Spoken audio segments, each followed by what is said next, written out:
Hey there everyone, my name is Moki Jumping from the Guys Simple Games, back with some more Super Mario Land 2? Yeah, that's what it is. I started saying Super Mario Land, and then it was like, oh wait, Donkey Kong Land? Wait, what am I saying? Country? Super Mario Country? A lot of lands in the Game Boy, that's kind of the shtick for some reason. I'm starting in Space Zone here just because I want to quickly show off that like if you leave Space Zone from this entrance, it actually puts you at the Hippo. So I knew I wasn't wrong about that. But, I don't think it. I forget what happens if you beat it. I don't think it put me on this path. This path here, I feel like is maybe it's unused, or am I crazy and I did go off it? I don't remember. Anyways, we've changed it back to the normal gray because, as we figured out last part, turns out my recording software did not like the super high contrast gray. That higher contrast made it so it constantly was like suffering bitrate issues and was constantly just like blurring all over the screen, and it looked real awful. And I can't really fix that because I would have to like, I mean, I guess I could record the entire game again, but like that would like, and I could also just, or I could even just fake it, but like what's the point of that, you know? It's like, it's kind of the shame, but I mean that's how it is. Anyways, this is the last episode because we're doing the last level. We're going to Wario's Castle. I didn't press any buttons, by the way. It just kind of shoves you on in here. Although I think here you have to press the button. As soon as you press jump, does a cool little fade-in effect, and here we are. Last level of the game. Oh, man. So this part is probably going to be a little shorter because this is only one level, after all. On the other hand, though, it is a pretty hard level, so, you know, the chances are I might just straight up die at some point or another. Who knows? Doop, boop. And it's kind of hard to play and talk, so you know. Doon, doon, doon, doon, doon, doon, wow, wow, wow, wow, wow, wow, bump, bump, bump, bump, bump, bump. So I think here you want to wait till it goes all the way to the left, and then you jump past it. Boom. Boom, bossa, boom. This level is actually pretty interesting because it's kind of formatted. It's like three main sections. Where like the first part was like the weird like platforming over the stuff. Then you get these there's two side rooms, one at the end after like each section that gives you a power up. Just has some statues. Now we got some weird sprite platforms. That can be a little tricky. I think like these are the only places in the whole game these things show up, which is pretty cool. Like yes! Whew. Jesus. And it's a little tricky, like this one in particular, because you have to actually like actively jump on it. You can't just sit on it when it stops moving. I think it's the only, yeah, this section is not per section. Although there's these weird invisible things, now I have to kind of run past this. Ugh. Ah, damn it. Ugh. Damn, I keep doing it. It's like the third, it's like the middle one will like trigger these. If, dang it. Holy cow! I can't believe that gave it to me, and then I died anyways. So you know what? Let's take advantage of this and go see if we can get some power-ups from the bonus thing. I'm at max coins anyways. I don't think there's any coins in the last level because there's not really an... like, it doesn't really matter, I guess. Anyways, let's just try to get something good. Yeah! Let's go!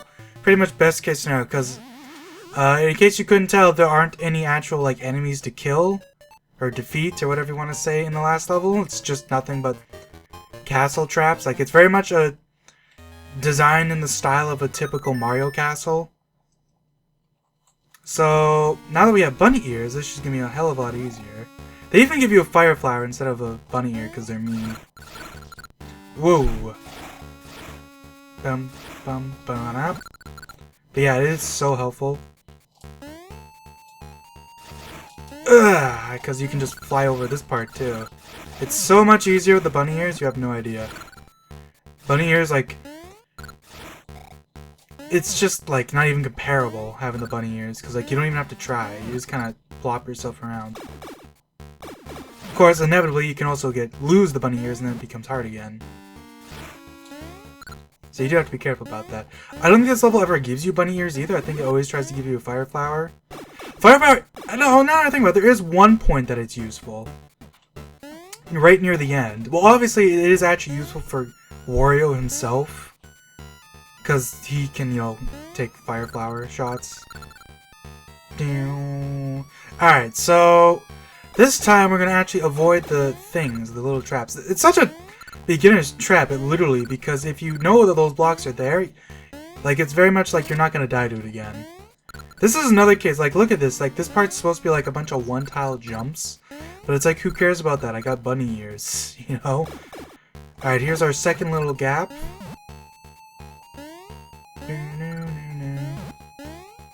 Now we're gonna get... I'm actually gonna take this because this is actually useful here. So now we have to fight... I was wrong! I totally forgot about this part. Whoops. Well, it's fine. This part's actually really easy, even though it looks a little tricky. Like, some of these go down, some of these go up, but basically just run and jump across and you're good. Sorry about that. Some, stuff happened. But now, there's still more. How did I forget about this? But this is kind of the same thing, just run. You just barely make it. And now we gotta fight these damn Wario heads. Actually, I'm not sure if these things die from Firefly. I guess this is a good time as any to check. It's not like... It doesn't look like it's reacting, actually. Huh! I guess these things aren't affected by the Fire Flower. That's interesting. They're a little tricky. There's actually a useful trick with this, though. If you kill the first one, and you have 99 enemies, like, these count as enemies, so... They'll give you a star if you kill them, and if you have a star, you just kill them instantly. Which is really helpful.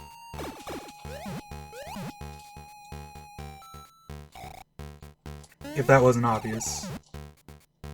They're not too bad, although I can tell you that as a kid, I had all the trouble in the world with these things for some reason. The trick basically is to, like, combo them. That gives you another 5. Alright, here we go! Hey look, that's our big fat pal. Man, he looks so different in this game than he did in the sequel. Actually, can you... I don't think Wario's affected by Fire Flower either. Oh, so I just realized that he, like, kind of freezes you even if you're in the air. Ah, shit. But yeah, each phase is 3 hits. The first one, he just kind of runs back and forth and tries to drop the things onto you. And, the thing that kind of throws you off in this section is this stuff is actually, like, you can land on it, so... And this is the cool thing about this game, is he actually, or this boss fight, is he actually uses the power-ups. So now he'll fly back, and if you go underneath him, when he's a certain height... Actually, maybe, I guess if you go fast enough, he doesn't. You can see that, like, that's the... I didn't even realize this until now, but he actually freezes you in the air.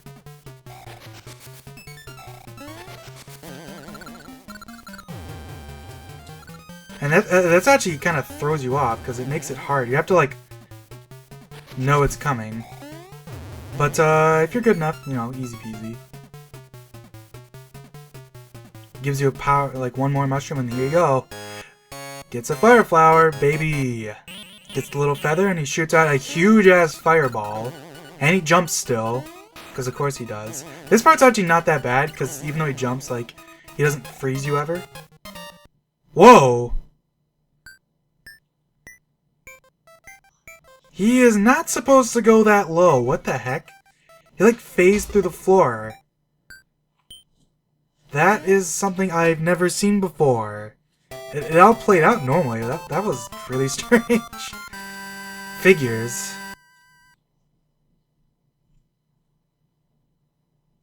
We get this fancy little, I don't even know what you'd call that, but it's like, it gets used in a lot of, like, water effects on the Game Boy. That, like, changes the castle. You see there's flowers on the ground there, and the little W flips around for a while, and then now it's an M, because of course. Since Wario is supposed to be just evil Mario. Mario. Thank you, Mario. Your quest is over. So yeah, that's the game. It's the whole game.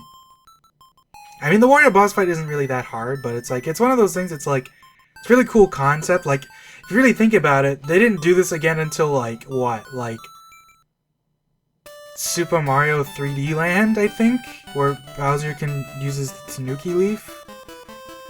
And think about when this game came out, right? This game came out in, I believe, something like... It was like, I think this is 1995, I want to say? But I don't know. I mean, I don't know if it mentions here. But, yeah. As a whole, I really, really, really like this game. Like, I would actually argue this is one of the best Mario games. In everything except that the difficulty curve is a little poor, purely just because of the nature of the way the game is completely open. So that they couldn't really do a proper difficulty curve, because no matter what, it would only be a proper difficulty curve. Hey, look, it's Totaka. Yeah, he's the guy, he's pretty infamous for doing the Animal Crossing soundtracks. But, he did this game too. He's done a lot of stuff over the years. It's kind of surprising. And he's not just like a Mario guy, right? He just does Nintendo stuff. It's pretty fun. Pretty cool. He's got a pretty varied repertoire, as it were. Like, look at those zebra cowfish, dude. Like, there's so many creative designs in this game that, like, never came back, of course, because this game isn't made by the same people that made most of the other Mario games, right? This is kind of its own little, like, spin-off in a way. This is basically like, what if someone else made a Mario game, and it's really good. You got crazy stuff like the pigs that shoot out cannonballs out there, big-ass like, mouths, like, so many things. But, you know how it is, Nintendo's, maybe not Nintendo, but the Mario series as a whole is pretty stagnant these days. They're very unwilling to add new designs. Like, I shouldn't say that because they add new, like, concepts and stuff, but I'm talking about, like, actual, like, designs or enemies. Like, you know, maybe I shouldn't be saying this here, but, you know, just take a look at Paper Mario, for example, where, like, they you know, took a lot of risks with adding all these crazy designs and, like, variations of enemies. And then as soon as we got back to Sticker Star, and then Miyamoto was like, nope! And it's just like, ever since then, it's just been like, well, you know, you want new enemies? Well, let's take this enemy and make him look like he's made of paper. And now let's make our entire series nothing but paper jokes, because, you know, that doesn't get old. Ever. I think that's the end. Like, it doesn't end. Yeah, that's the ending. That's essentially the end screen. It doesn't go past this as far as I know. But, enough complaining, you know. Like I said, great game, great music, like, very nice, like, art style and everything, just, like, great gameplay. Only thing I can complain about, like I said, difficulty curve is a little messed up, and but, like I also said, there's nothing they can really do about that. It's just kind of a byproduct of having an open world. But, yeah. Hopefully this episode doesn't end up being a complete garbled mess of graphics like the last one was. I mean, at that point, it's basically a podcast, but, you know. Anyways, see you guys later.